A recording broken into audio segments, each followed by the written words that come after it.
అండగానే ప్రజలు నన్ను ఆశీర్వదించారు. జగనన్న నాకు అండగా నిలబడ్డాడు.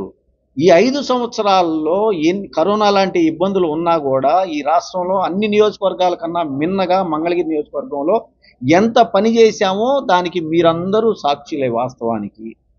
అంత ధైర్యం, నమ్మకం నాకున్నప్పుడు నేను బయటికి వెళ్ళిపోవడం ఏంది? నేను ఆయనకి భయపడటం ఏంది? ఇవన్నీ గూడా కరెక్ట్ కాదండి. ఎన్నికల్లో అందరం నిలబడతాము. ప్రజల దగ్గరికి వెళ్ళి అందరం ఓట్లు అడుగుతాము.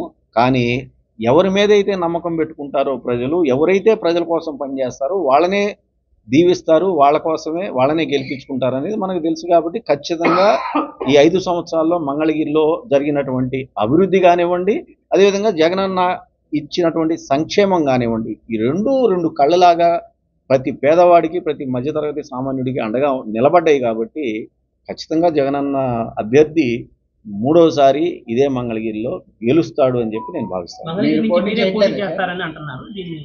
నేను మళ్ళా చాలా స్పష్టంగా చెబుతా ఉన్నాను. నేను 2014, 2019 2 సార్లు కూడా నాన్ లోకల్గా ఉన్నా, నాన్ బీసీగా ఉన్నా కూడా ఈ నియోజకవర్గ ప్రజలు మీరందరూ కూడా నాకు అండగా నిలబడ్డారు. నేను మీ రుణం తీర్చుకోవడానికి మంగళగిరికి ఎంత పని చేశానో మీరందరూ కూడా గమనించారు. అలాంటి మంగళగిరికి ఇవాళ ఎస్సీ, ఎస్టీ, బీసీ మైనార్టీలని రాష్ట్ర వ్యాప్తంగా డాక్టర్ బాబాసాహెబ్ అంబేద్కర్ గారి బాటలో జగనన్న అండదండలతోటి ఆయన ఆశయాలతోటి పనిచేస్తున్నటువంటి జగన్మోహన్ రెడ్డి గారికి ఈ సీటు బీసీకి కేటాయించినప్పుడు ఈ సీటు గెలుపు కోసం నేను పనిచేస్తానని స్వచ్ఛందంగా నేను వెళ్ళినప్పుడు నేను పోటీ చేస్తానని అనడం తప్పండి. ఖచ్చితంగా ముమ్మాటికి ఈ సీటు బీసీ సామాజిక వర్గాందే. దానికి గెలిపించి ఆ జగనన్నకి కానుగ్గా ఇచ్చేటట్టుగా నేను పనిచేస్తాను. అది నాకు తెలియదండి.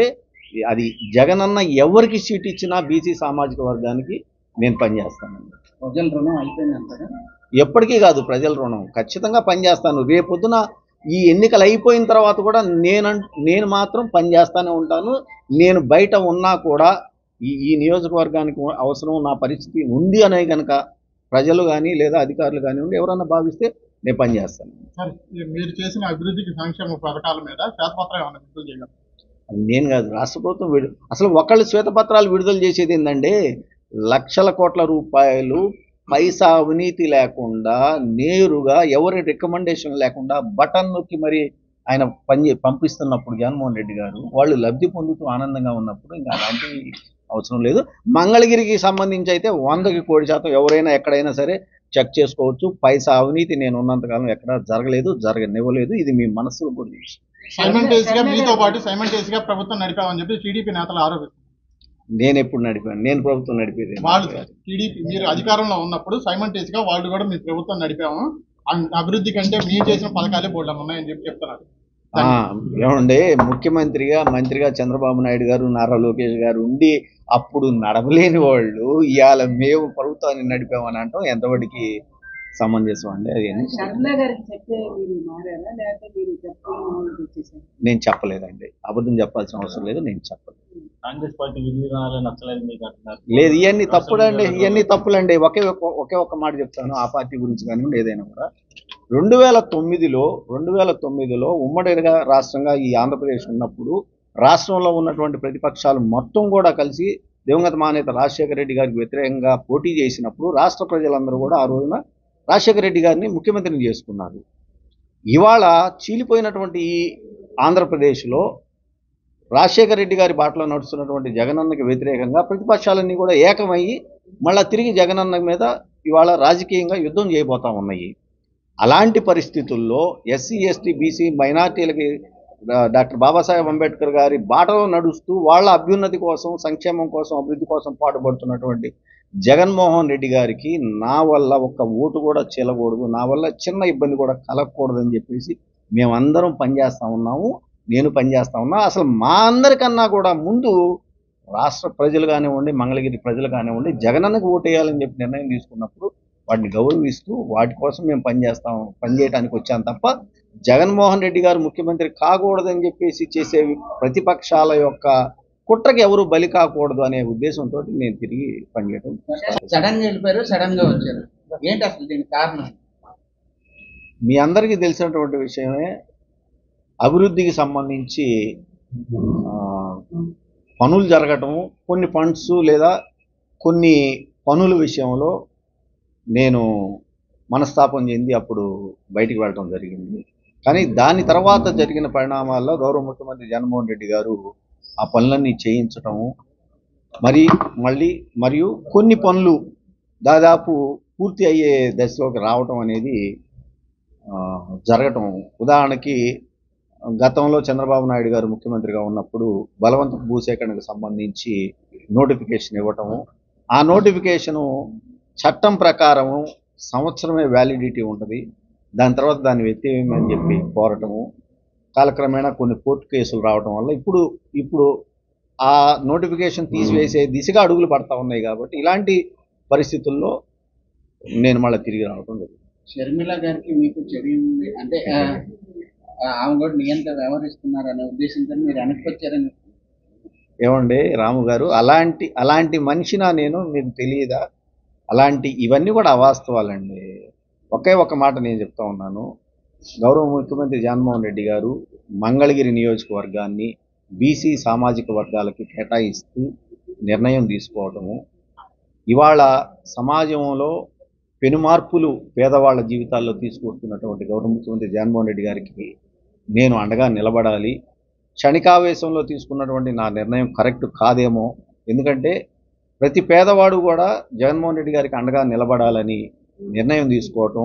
ఉదాహరణకి చిన్న పిల్లవాడు వాళ్ళ ఇంట్లో ఇంగ్లీషు చదువుకోవటం దగ్గర నుంచి, మరి ఇంట్లో పెద్దవాళ్ళు ఉంటే వాళ్ళకి పెన్షన్ అనేది 3,000 రూపాయలు 1వ తారీఖున ఉదయాన్నే వాళ్ళు బయటికి వెళ్లకుండా వాళ్ళ ఇంటికి వెళ్ళి అందించడం వరకు, అదేవిధంగా మహిళలకి కానివ్వండి, రైతన్నలకు కానివ్వండి, ఈ విధంగా ఎస్సీ ఎస్టీ బీసీ మైనార్టీలకి అర్హత కలిగిన ప్రతి ఒక్కళ్ళకి పూర్తి స్థాయిలో జగన్మోహన్ రెడ్డి గారి ప్రభుత్వం అండగా ఉండటము, వాళ్ళ జీవన ప్రమాణాలు మెరుగుపరచడానికి జగన్మోహన్ రెడ్డి గారి ప్రభుత్వం పనిచేయటము, అదేవిధంగా రాజకీయంగా, ఆర్థికంగా, సామాజికంగా ఎస్సీ ఎస్టీ బీసీ మైనార్టీలని దేశంలోనే ఒక అత్యున్నతమైనటువంటి స్థానంలో మాటల రూపంలో కాదు చేతల రూపంలో చేసి చూపించాలని జగనన్న నిర్ణయం తీసుకోవటము, దీనికోసము జగనన్నకి మేము అండగా ఉండాలని ప్రజలు నిలబడుతున్నటువంటి టైంలో నా నిర్ణయము జగనన్నకి దూరంగా వెళ్ళడం కరెక్ట్ కాదేమో.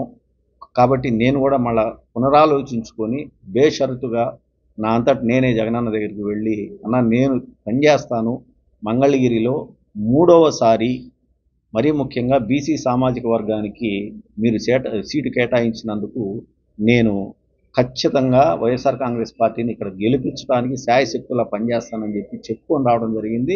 ఆయన కూడా సహృదయంతో అర్థం చేసుకొని, అరికే నువ్వు నా తమ్ముడు లాంటి వాడివి, నా తమ్ముడులాగానే ఎప్పటికీ నేను నిన్ను భావిస్తాను, నువ్వు వెనక రావడం చాలా సంతోషం అని చెప్పి చెబుతూ నన్ను మంగళగిరి నియోజకవర్గానికి, అదేవిధంగా పొన్నూరు, తాడికొండ ఈ 3 నియోజకవర్గాల బాధ్యత నీ మీద పెడుతూ త్వరలోనే నేను నిర్ణయం తీసుకుంటాను ఒక 2-3 రోజుల్లో, దాన్ని బట్టి నువ్వు పనిచేసి పేదవాడికి అండగా నిలబడమని చెప్పి కోరిన దాని మీద నేను మళ్ళీ తిరిగి పనిచేయడానికి నిశ్చయించుకోవడం జరిగింది. పొలం వెళ్ళి గడిపానండి. సార్, లోకేష్ కి భయపడే ఆర్కే వెళ్ళిపోయాడు, ఇప్పుడు దేనికి వచ్చాడని చెప్పి ప్రశ్నిస్తున్నారు. లోకేష్కి నేను భయపడటం ఏంటండి? ఏమంటే అది అడిగే క్వశ్చన్ కూడా చాయ్ గారు. ఇప్పుడు అదే చెబుతా ఉన్నాం, గతంలో 2019లో చంద్రబాబు నాయుడు గారు ముఖ్యమంత్రిగా, లోకేష్ గారు మంత్రిగా ఇదే నియోజకవర్గంలో పోటీ చేసినప్పుడు ప్రజలందరి అండదండలతోటి, జగన్మోహన్ రెడ్డి గారి అండదండలతోటి నేను గెలిచి వచ్చా శాసనసభ్యుడిగా. నడవలేదని ఎవరు, అందరూ నడిచేవాళ్లే, ప్రజలు ఆశీర్వదిస్తారు. దానికి జగన్మోహన్ రెడ్డి గారు సమాధానం ఆల్రెడీ చెప్పేశారండి. ఏమంటే నేను రాజీనామా చేశాను నేను, కానీ దాన్ని వాళ్ళు ఆమోదించాల, అటు పార్టీకి ఆమోదించలేదు, అదేవిధంగా ఇటు నా పదవికి ఆమోదించాల, అది పెండింగ్లో అలానే పెట్టుకొని ఉన్నారు. అప్పుడు ఎమ్మెల్యేగా నేను కంటిన్యూ అవుతున్నట్టే అర్థం కదా. అది సార్, మీరు వెళ్ళిపోయిన తర్వాత అభివృద్ధి కొంత కుంటుపడిందని చెప్పేసి వాదన. అది కరెక్ట్ కాదేమోనండి, అది కరెక్ట్ కాదు. ఎందుకంటే అధికారులు కానివ్వండి, ఇన్ఛార్జీలు కానివ్వండి, ప్రభుత్వం కానీ పనిచేస్తూనే ఉంది. ఖచ్చితంగా తెనాలి రోడ్డు విస్తరణ మాత్రం జరిగి తీరాల్సిందే. అయితే టైం లేదు. నేను రేపొద్దున నేను కానివ్వండి, పెద్దలు మాజీ మంత్రి వర్యులు ఎమ్మెల్సీ 3 హనుమంతరావు గారు కానివ్వండి, మా పార్టీ కానివ్వండి, నిలబెట్టే అభ్యర్థి కానివ్వండి, మేమందరం ఒకటే గ్యారంటీగా మంగళగిరి ప్రజలకి ఒక భరోసా కల్పించగలుగుతాము. వైఎస్ఆర్ కాంగ్రెస్ పార్టీని అభ్యర్థిని మళ్ళీ గెలిపించండి. అభివృద్ధి అనేది మిగిలిన ఏదైనా చిన్న చిన్న పనులు మిగిలి ఉన్నాయో వాటిని ఖచ్చితంగా పూర్తి చేస్తాం. ఎందుకంటే మీరు చూశారు కేవలం 2 సంవత్సరాల కాలంలోనే ఎంత అభివృద్ధిలో మేము మంగళగిరిని ముందుకు తీసుకొని వెళ్ళాము. ఆ మిగిలిన పనులు కూడా ఖచ్చితంగా పూర్తి చేస్తాము. ఎందుకంటే మంగళగిరిని జగన్మోహన్ రెడ్డి గారు కార్పొరేషన్ చేశారు. ఫస్ట్ టైం ఇది కార్పొరేషన్ అయింది. మీరు చూసే ఉంటారు, మొన్ననే సుమారు 450-470 మందిని ఇదే మంగళగిరి కార్పొరేషన్లో నాన్ పిహెచ్ వర్కర్స్ని ఆప్కాస్లోకి తీసుకోవడం జరిగింది. రాష్ట్రంలో ఎక్కడ కూడా ఇంత పెద్ద సంఖ్యలో తీసుకోవాలి. కాబట్టి అభివృద్ధిలో ముందుకు వెళ్తూ ఉంది. కాబట్టి నిరంతరం పనులు జరుగుతూనే ఉంటాయి. ఆ పనులను చేయడానికి ఖచ్చితంగా రేపు టైం లేదు కాబట్టి, ఇప్పుడు నోటిఫికేషన్ వస్తూ ఉంది కాబట్టి ఖచ్చితంగా రేపు ఎలక్షన్లు అయిన తర్వాత వైఎస్ఆర్ కాంగ్రెస్ పార్టీ గెలిచిన ఎమ్మెల్యే గారు ఖచ్చితంగా చేస్తారని నేను సార్, దుగ్గిరాల రోడ్డుకి సంబంధించి డైరెక్టర్ విజయసాయి రెడ్డి గారే కామెంట్ చేశారు. అంత దారుణంగా ఉంది, 5 ఏళ్లలో మీకు కనబడలేదని ప్రతిపక్షాలు చెప్తున్నారు. నేను కూడా అదే అడిగాను కదండి, జగన్మోహన్ రెడ్డి గారికి చెప్పుకొని వచ్చాను నేను. అన్న ఈ రోడ్డు వేయాలి అని అన్నాం, దానికి డబ్బులు కేటాయించారు, జీవో ఇచ్చారు, టెండర్ కూడా వేయిందండి. దానికి టెండర్ కూడా వేయించారు. కొంత నియోజకవర్గ ప్రజలు మీ అభిమానులు మీరే ఎమ్మెల్యేగా మళ్ళీ కావాలని కోరుకుంటున్నారు. వారికి మీరే సమాధానం చూడండి, నేను చెప్పాను కదా, జగన్మోహన్ రెడ్డి గారు ఒక నిర్ణయం తీసుకున్నాడు. ఆ నిర్ణయం ఎవరి కోసం తీసుకున్నాడు? రాష్ట్రంలో ఉన్నటువంటి ఎస్సీ ఎస్టీ బీసీ మైనార్టీలకి కేవలం మాటలు కాదు, చేతల రూపంలో చేసి చూపించాలి. డాక్టర్ బాబాసాహెబ్ అంబేద్కర్ గారు ఇచ్చినటువంటి రాజ్యాంగం ప్రకారం ఇన్నాళ్ళు మాయమాటలు ఎవరైనా చెప్పుకుండొచ్చు, కానీ వాళ్ళకి నిజమైన అవకాశం కల్పించాలని చెప్పేసి ఆయన తీసుకున్నటువంటి నిర్ణయాలకు అనుగుణంగా ఇవాళ మంగళగిరి బీసీలకి కేటాయించడం జరిగింది. కాబట్టి ఈ సీటు బీసీలదే. ఈ సీటు ఎవరికి సీట్ ఇచ్చినా కూడా జగన్మోహన్ రెడ్డి గారు నేను 100% పనిచేస్తానండి. నా అభిమానులు కానివ్వండి, మా అభిమానులు ఎవరి అభిమానులు, నా సొంత అభిమానులు కాదు, జగనన్న అభిమానులు వాళ్ళందరూ కూడా, జగనన్న పార్టీ అభిమానులు వాళ్ళందరూ కూడా అందరం కలిసి పనిచేస్తారు. దానికి వాళ్ళు పెంచుకున్న అభిమానాన్ని సర్వగా నేను వాళ్ళకి ధన్యవాదాలు.